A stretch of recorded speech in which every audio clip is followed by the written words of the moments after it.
Thanks, Rahul, for setting the context. With that, I, Smriti Gandhi, Executive Editor and Event Content Lead with Information Security Media Group, now move on with the day two of the summit with the first session of the day, Data-Driven Enterprise, Balancing Agility, Speed, and Cyber Resilience.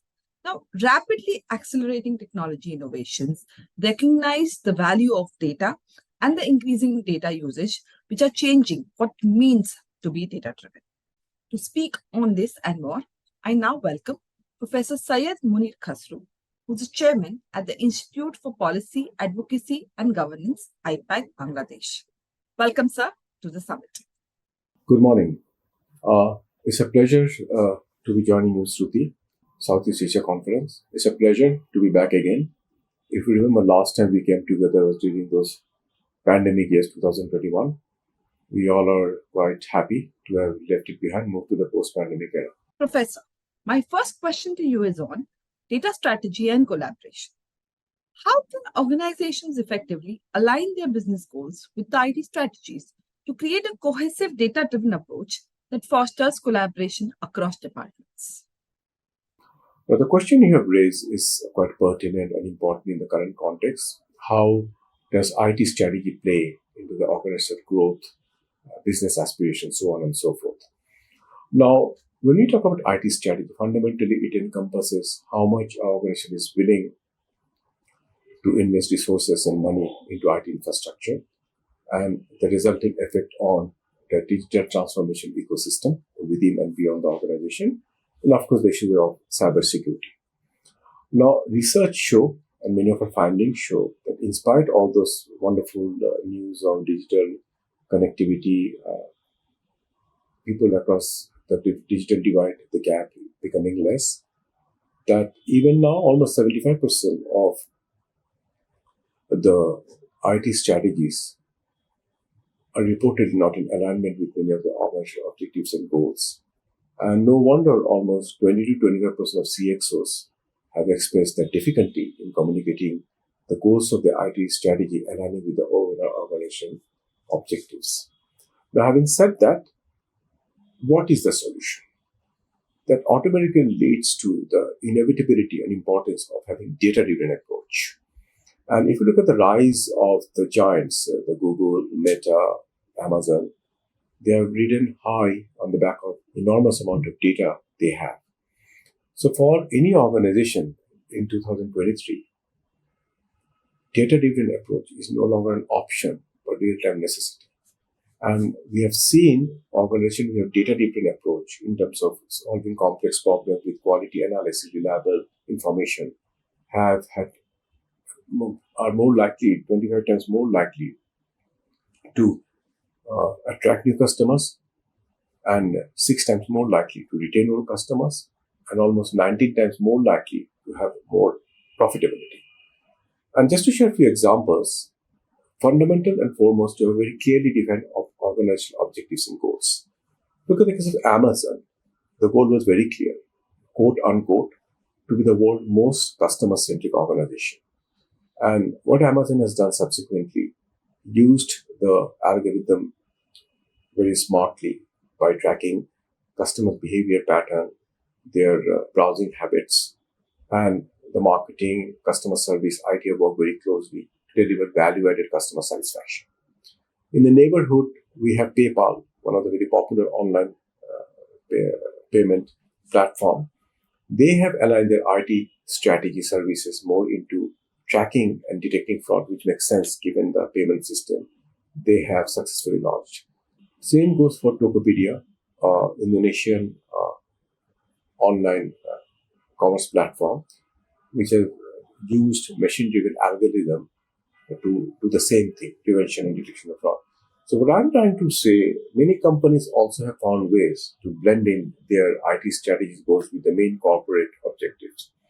Now, what lies ahead as we live in times where technology is dramatically changing landscape in a manner and fashion unfathomable even 5 years back, with AI kicking in, Internet of Things, 3D printing, organizations gradually have to move to those newly emerging technology, adopting them in the part of the business process, without which they risk being becoming redundant. And that will not only deliver value, there will be more customer satisfaction, there will be more reliable prediction on business growth, and ultimately uh, they sync and they complement each other. And last not the least, AI, which has enormous potential, and that has to be taken with a pinch of salt because there have been a lot of legitimate concern on the governance regulatory issues. And we have seen very recently some of the 7 tech giants in US committing to the government for voluntary disclosure. And this year we have had 2 big AI conferences, one organized in Geneva by the International Telecommunication Union. We had another in Shanghai, and the UK government is also planning to host another AI summit. So AI, which has the ability to process huge amount of data in a rather short amount of time, will help us make better predictions, will make better connect between business strategy goals and deliverability. So that would be my initial remarks, but I look forward to any further question that you may wish to have on this. Amazing examples and use cases of companies who've bonded both their IT objectives with the company goals. Let's move on and talk about data governance security now. Now, in this era that we're living in of increased cyber threats, how does a data-driven enterprise ensure strong data governance practices which encompass both security and privacy while maintaining the agility required to stay competitive? I'm not surprised that you asked it. It's very natural. At a time when the traffic has grown exponentially in the digital platform, there will be heightened risk threats, which is not surprising. And that is the reason, even in 2022, we saw a ransomware attack gone up almost by 70%, phishing by 90%. So there is a reason to be little alert and agile. And also, what is irony that while 85% of the organization believe data is their most valuable asset, 80% of the organizations also complain they're losing money because of poor data governance system.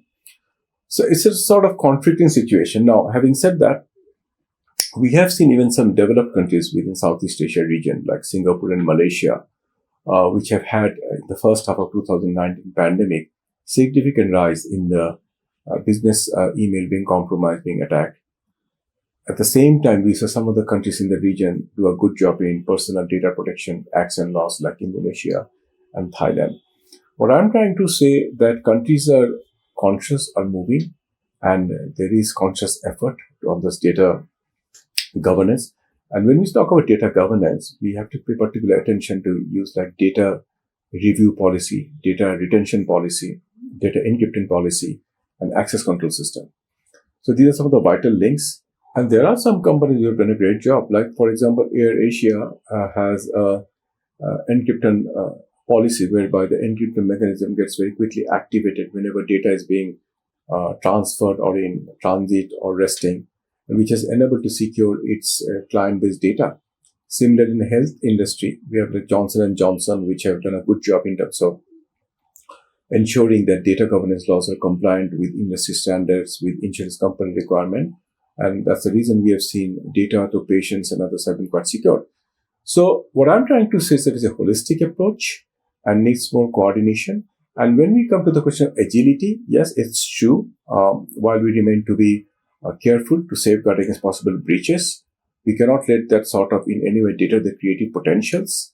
And though it works out to have more agile frameworks. For example, Microsoft have used agile frameworks like Scrum and Kanban, which has helped us embed security in every step of the product life cycle.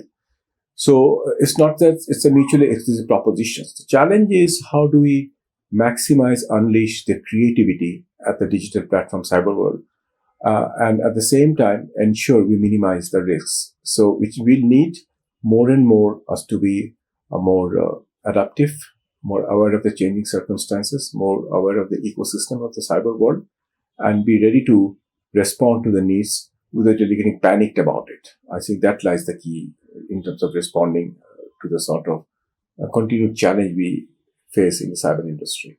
Professor, you mentioned about the rising frequency of cyber attacks just a while back. So if we have to talk about cyber resiliency then, How can a data-driven enterprise strike a balance between rapid innovation and building a cyber resilient ecosystem to safeguard their critical digital assets? Well, I guess part of it is already has been answered in your last question. Nonetheless, as I said, it's a fact that because of the heavy traffic flow in the cyber domain, the rise in cyber attack is nothing surprising. And in the year 2022, we saw cyber attacks rise by more than 40%. And almost more than 60% of small and medium enterprises, not surprisingly, reported they had one cyber attack in the first 6 months of operation. And even in the ASEAN region, more than 90% of the business enterprises reported spike in cyber attack. Now, this is a big thing because, for example, the cybercrime currently, as we stand in 2023, is close to $8 trillion. We're talking big time money. So it's not surprising there are more elements or criminals on the fringes trying to take advantage of that. And even now, as we speak, almost every 40 seconds there's a cyber attack or cyber breach.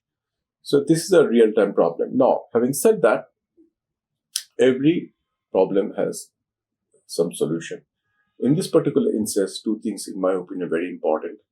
One is the comprehensive cyber defense strategy. When I say comprehensive, it means two parts. One is little defensive, second is offensive. Defensive means if an attack has happened, to have the means to quickly move and minimize the fallout and losses. Second is more offensive, meaning having the proactive approach so that even before attack happens, there are means and mechanisms there to neutralize that. And there are some also very important elements which I need to emphasize. One is more awareness and training, capacity building, particularly for employees of the organization. Then also we need the hybrid cloud and cyber detection mechanism. Hybrid clouds have proven to be very rather safe place to store data in a large scale. That is something we need to do. And multi-stakeholder engagement. I don't think any particular government or law enforcement agencies or private sector can do it all by himself. There needs to be more coordination. There has to be a more synergistic, I would say, collaborative effort to tackle that. And this is something, it's an evolving process. So as particularly when AI will kick in, there's a lot of concern how that will change the rules of the game. And we recently saw some of the 7 big tech companies in America agreeing to voluntary disclosure to the US government, which I think is a good sign. So this is something within government, intergovernment, international more collaboration will be needed if we really have to have a fair chance to keep these cyber attacks within a manageable level. And also good thing is there are a lot of international collaboration going on. If you look at the ASEAN region, ASEAN and European Union have been coming together in cooperation on cyber security issues. Europe, as you know, with the GDPR, have taken a lot of steps in terms of cyber laws. And good thing is most of the ASEAN countries are aware and they have a decent cyber security framework. So even in the region, we are seeing more collaboration international, and this is everybody's game. Cyber is an open-ended spectrum, so no country, no nation, no region can be secure by just itself. And it's good to see Southeast Asia is rising to the occasion. South Asia needs to come on board as well. It's a collaborative approach at the end of the day. You spoke on comprehensive cyber defense strategy, hybrid cloud, multi-stakeholder engagement, and very importantly on how cyber is an open-ended spectrum. So let's focus now on the business IT partnership that we focused in the first question. Now, how does building a successful data-driven enterprise require close collaboration between the business and IT? Could you share some of your examples of strategies or initiatives that you have successfully fostered for this partnership to drive innovation and growth? You have seen in my opening remarks, I have highlighted some of the dichotomy or contradiction that exists because from employees to organization, everybody is convinced that data is one of the most important valuable asset of the organization.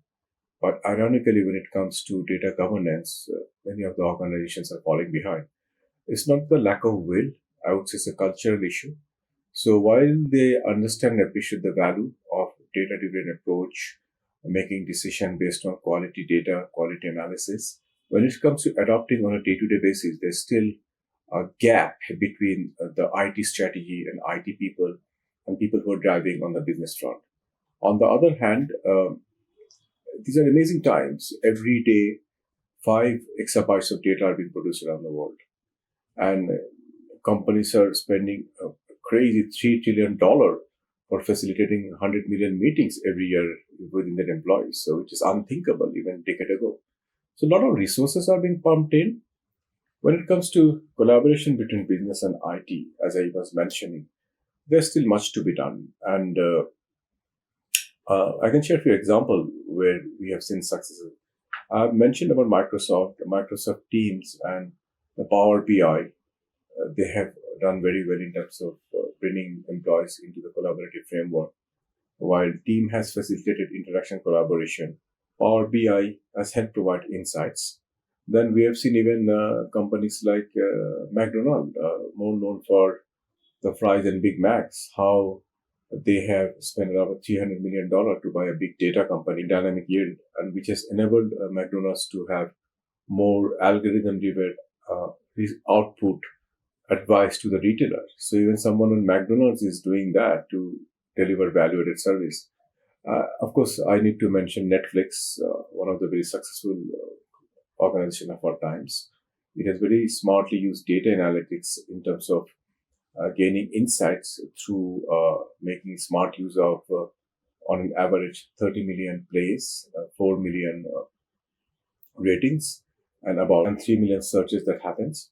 So whether it's a tech company like Microsoft, fast food retailer McDonald's, entertainment company Netflix, you can see the broad spectrum of organization which have successfully done that. So it's not that it cannot be done.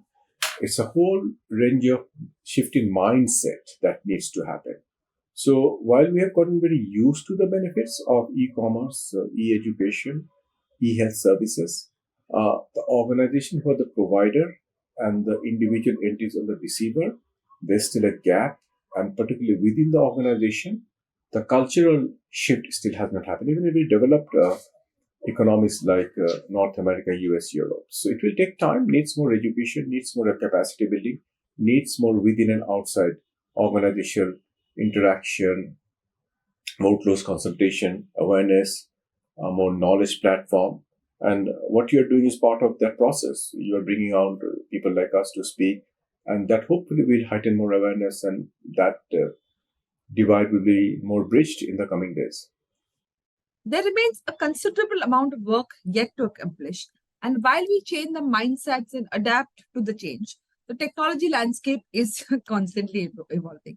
So my last question to you, Professor, how does a forward-looking data-driven enterprise ensure its agility to adapt to the changes while maintaining a steadfast commitment to data security and privacy? The way you make it sound like they're opposing forces, which they are not. If you're changing to new technologies, automatically there is some ramification of security, privacy is part of the game. So rather they reinforce each other. I mean, if you currently, for example, if you look at IT sector, the segment which is having most significant investment is software development, followed by devices and data center. And many countries from, I mentioned about GDPR in Europe, and Europeans are also acting on the enacting how to deal with artificial intelligence. Some countries have been little, I would say, cautionary and conservative, like Italy, but others are toying with the idea. At the same time, we have in countries like US, we have seen the California Consumer Privacy Act. So what I'm trying to say is both at regulator level and at organization level, there is quite awareness that as they adopt to changes, they need to be careful. On the other hand, we learn a lot of examples galore in terms of how many companies are both adapting to changes, adding value to their customers, and ensuring data is secure. I mean, look at what Uber has been doing. I mean, using advanced data analytics, it's now able to figure out which portion of this the traffic would be have higher traffic, and they are navigating, guiding their drivers to go to that particular part of the city even before any call has been made. Same thing is happening with Amazon. I've mentioned how they have used smart analytics to bring the three different segments, their marketing, customer service, and IT, to deliver value-added services to customers. No wonder they've grown big time trillion-dollar company during the pandemic. And then we have in the Southeast Asian region, DBS Bank, a Singaporean bank, which has done a smart job in terms of using AI and data analytics to deliver value-added services to its customers. It has a very impressive pool of more than 15,000 employees trained in AI. So in the neighborhood, beyond, a lot of organizations have done, whether it's financial services industry, DBS Bank, or Uber, or Amazon. I mean, there are a lot of examples. What I'm trying to say that the way technology is changing, the pace and volume is breathtaking. And imagine the first mobile phone, smartphone was in 2007, just 16 years ago. It looks like ages we have been using mobile phones. So, which is not the case.